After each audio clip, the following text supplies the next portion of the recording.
E no dia de hoje, quinta-feira, é dia do quadro Momento ESG.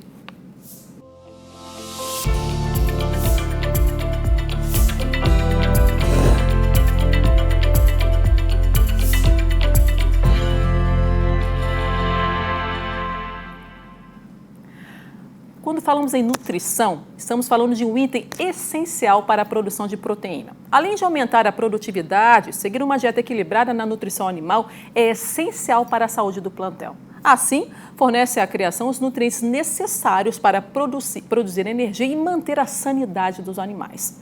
Não pense apenas em quantidade, foque também em qualidade. Inclusive, é sobre nutrição que vamos conversar com Ney Arruda, especialista em sustentabilidade para a nutrição animal. Ney, seja bem-vindo ao programa, é um prazer ter você com a gente aqui, viu? Olá a todos, muito bom dia, é um prazer todo meu poder compartilhar dessa experiência aqui com vocês.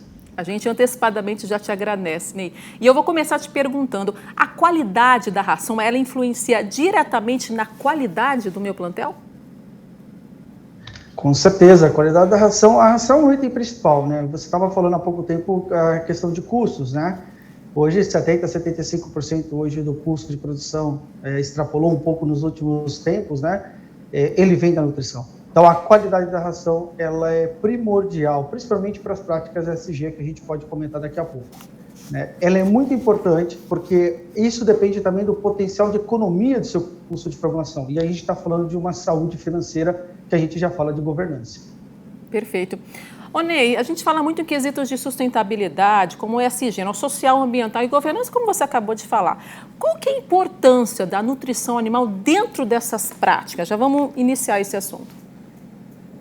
Eu diria que a nutrição ela é um aliado estratégico, né? Não é nada mais do que sustentável do que você ser eficiente. E a nutrição ela traz isso. Assim como você já trouxe, né? Por exemplo, a nutrição de precisão é uma prática que consiste em você oferecer para os animais os nutrientes necessários para o desenvolvimento. E isso tem o quê? Melhora a sua eficiência. E a gente está falando de um melhor aproveitamento, né? Consequentemente, você consegue produzir mais num curto espaço de tempo ou oferecer uma quantidade menor de alimentos, de ração, por exemplo.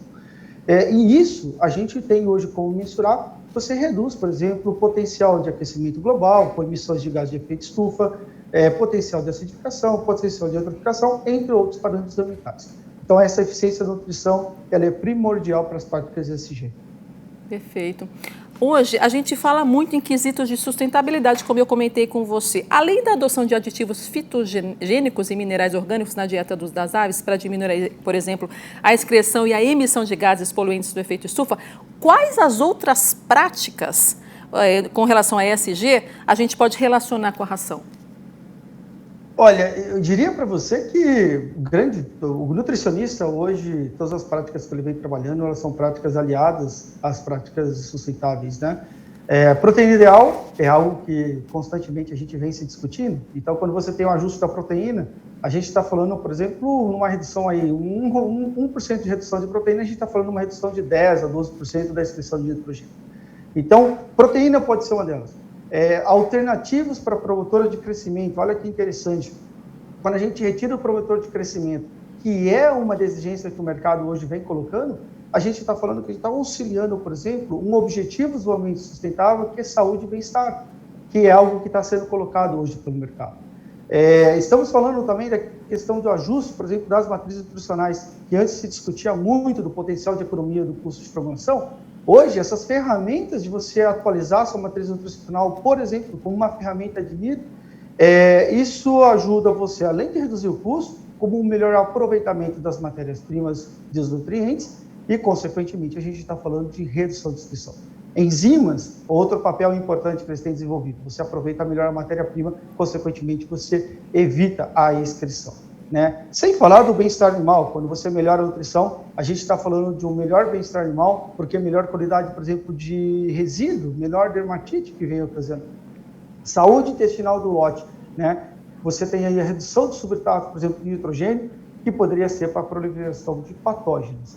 Então, todas as práticas do que os nutricionistas hoje têm trabalhado são práticas que vêm muito de encontro com as práticas ESG. A gente só não tem mensurado ou comunicado isso ao mercado. Perfeito. Diante de todas as opções que você citou com relação a esses quesitos que podem ser colocados na ração, como é que o produtor pode trilhar um melhor caminho, escolher qual a ração que ele pode colocar, por exemplo, na granja dele? Porque, pelo que você falou, tem várias substâncias, vários ativos que vocês podem colocar na alimentação dos animais. É isso, Ney? Não, exatamente. Vamos lá, um dado interessante, né? Foi feita uma análise de ciclo de vida com produtores dos Estados Unidos e 60% das emissões de gases de efeito estufa, ela vem da ração. Então, olha que ponto interessante onde a gente pode trabalhar. Essa eficiência da nutrição e essa mensuração, ela já tem ajudado a gente a mensurar isso.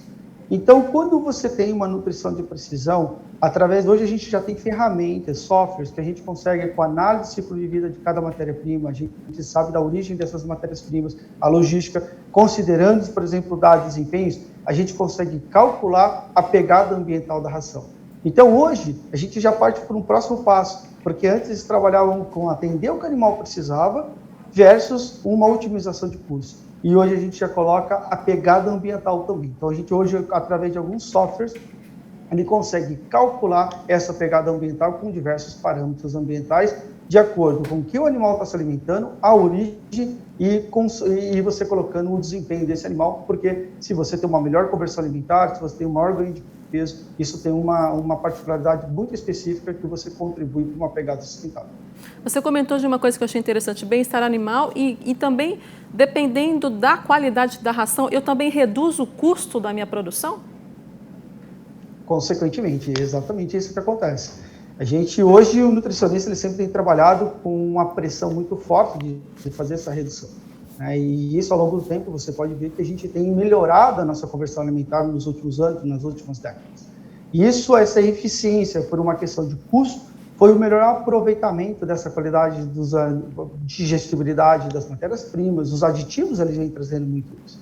E isso a gente consegue fazer com que o animal ele não excrete, ele acaba aproveitando muito mais. Então, aquele fósforo que poderia ser excretado, ele está sendo absorvido, aproveitado. A gente está falando de custo e uma emissão desse nutriente, por exemplo, para o meio ambiente. A gente tem um melhor aproveitamento deles, consequentemente, menor pegada ambiental e a otimização dos nossos custos. Ney, vamos reforçar para o produtor que está assistindo a gente, por exemplo, algumas dicas para que ele reduza o custo dele com a utilização da ração. Você poderia fazer esse breve resumo para o produtor que está assistindo a gente?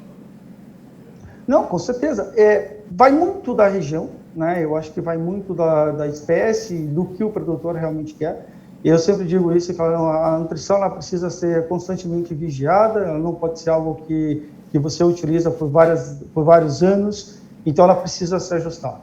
Eu acho que aproveitar as oportunidades que hoje a gente tem, temos muitas oportunidades para melhor eficiência, né, para ter uma eficácia, alternativas, por exemplo, como você aproveitar as matérias-primas, uso de ferramentas dos quais a gente consegue fazer a mensuração dessa matéria-prima e o melhor aproveitamento dessa matéria-prima, isso é muito válido, isso te traz um valor, um benefício monetário muito interessante. E o animal, ele vai te dar uma resposta. Essa resposta metabólica do animal, onde ele tem o melhor performance, consequentemente, o produtor ele vai ter um benefício financeiro, porque a gente sempre fala isso. Sustentabilidade, a gente não está falando só da questão ambiental, a gente precisa também pensar na governança, precisa ter uma saúde financeira. Então, a gente consegue, sim, com uma nutrição de precisão, chegar a esses pontos. Perfeito, Ney. Uma última pergunta com relação à rastreabilidade da nutrição das aves. Como é que ela impacta no aspecto social do ESG? Interessante. Vamos pegar um dos tópicos aí de parâmetros ambientais, a gente tem vários, mas vou pegar aqui um que seria, por exemplo, o aquecimento global. Né? Para você ter uma ideia, nós fizemos uma pesquisa interna e descobrimos assim que alguns pontos principais, rastreabilidade, aquecimento global, são os principais pontos, principalmente no mundo e na América Latina, para você ver a importância disso. Peguei aquecimento global. 26% das emissões de gases de efeito estufa, ele vem da alimentação, onde 31% desses 26% vem da pecuária. A gente está falando, então, que a pecuária ela tem uma participação de 8,5% de todas as emissões de gases de efeito estufa. A preocupação com as mudanças climáticas é um ponto social. A gente vem sofrendo muito isso, as empresas têm dado uma resposta em cima disso.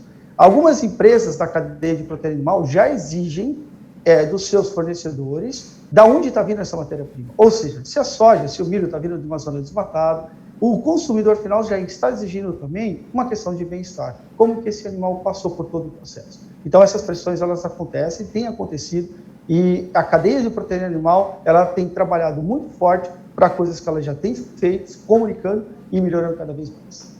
Perfeito, Ney. Meu querido, muito obrigada pela participação no programa de hoje, viu? Te agradeço compartilhar com a gente seu conhecimento.